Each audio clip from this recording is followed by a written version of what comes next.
هلو. هاي البنوت حبيت انه اسوي لها لفة الربطة او السكارف، يعني نفس الطريقة اللي لبستها بذاك اليوم.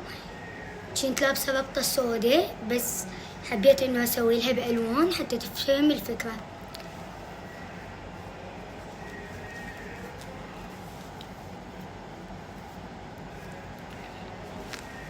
المهم ربطة عادية بهالشكل، ثبتوها هاني عندي. هاي الدنابيس جبتهم من ايران، حلوات للربطات. وبس مجرد انه عقدتها ومثل ما قاعد تشوفون عقدتها بس بطريقة كأنه قاعد يلف الرباط، وخليت لها المحبس يعني للزينة، او بالضبط نفس الطريقة اللي كنت لافتها بالربطة السوداء. بس باي.